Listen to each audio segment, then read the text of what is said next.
はいどうも、ぐっさんです。今日は最近ちょっとねキャンプをしだして、いろいろこうねキャンプギアってやつを買ってきてるんですけど、焚き火台、前にも動画上げたやつで載せてる焚き火台がね、こういう四角いやつを使ってたんですけど、もう一個ね気になるのが、ネットで薪ストーブっていうね、こう丸い円柱状になってるねやつがあって、で薪ストーブって書いてるのよね。薪ストーブで、これから冬になるんで、そんなにストーブみたいにあったかくなるんやったらと思ってね買ったんですよ。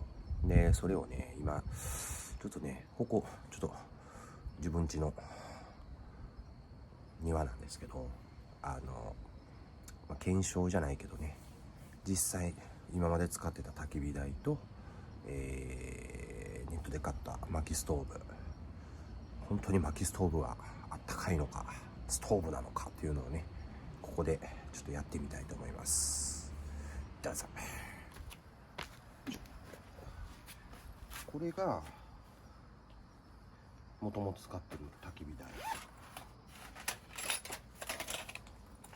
こういうやつね。組み立てていこうか。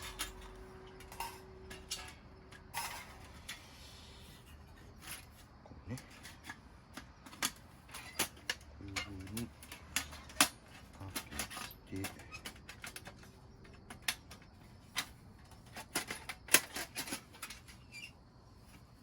こがね、こういう引っ掛けるとこがあるのよ。わかるかな、ここね。これをこの穴にこういう風に引っ掛けると。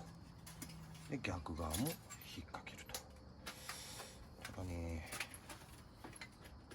使っていって、ほらちょっと歪むのね、これが安もんやけんかな。で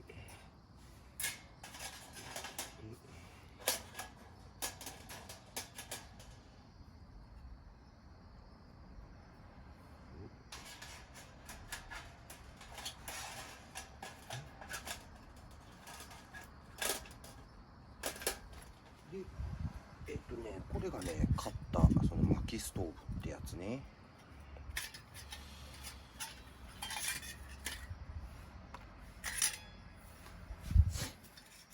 こんな感じで、これどうやってつけるんやったっけ。これをこうして、でこれをここにこう入れて、でこれを上に乗せると。でこれをこう開いてね、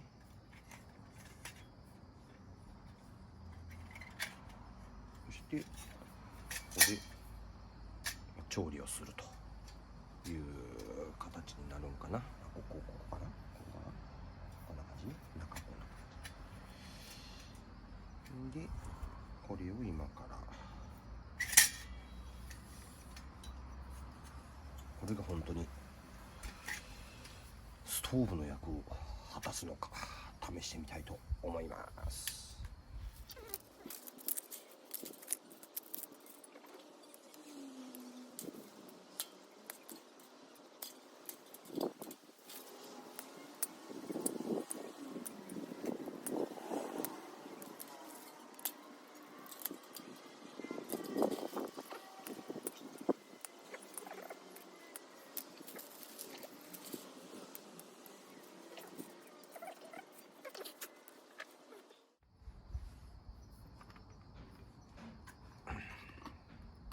これね、着火剤。よ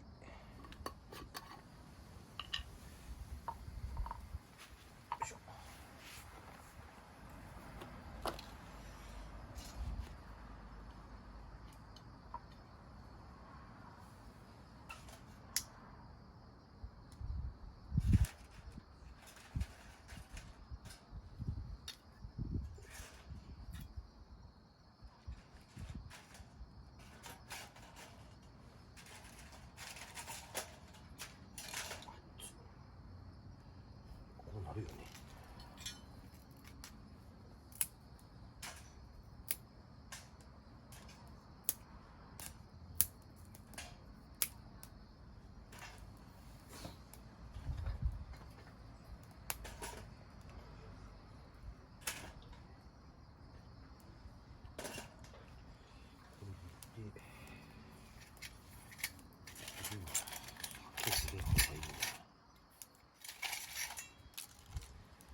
超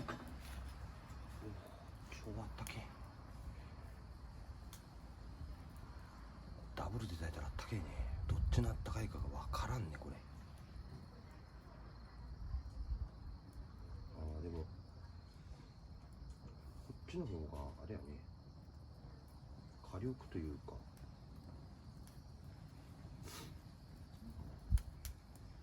あれかなんかこう包んで下から空気をこう開けるから、こっちの方が火力が強いかな。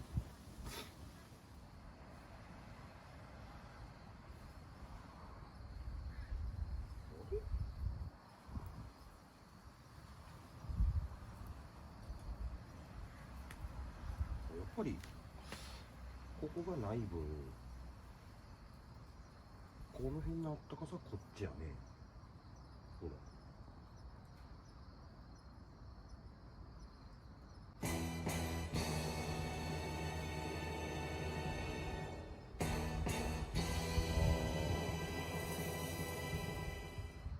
ストーブってこうやって当たるよね。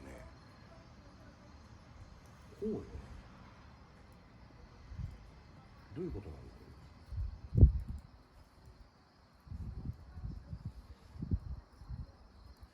やべ、全然こっちの方があったかい。なんで薪ストーブっていうのかね。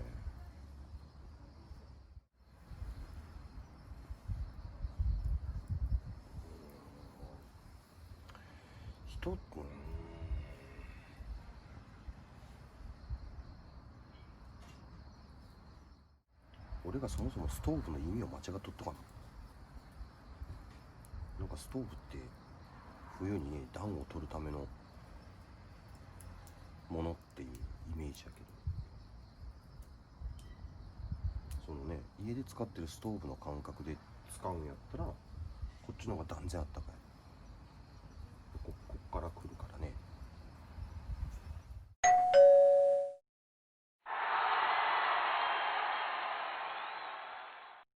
暖房器具のほか、キャンプや登山などのアウトドアに用いる可搬型の調理用コンロもストーブと呼ばれる。暖房器具のほか、キャンプや登山などのアウトドアに用いる可搬型の調理用コンロもストーブと呼ばれる。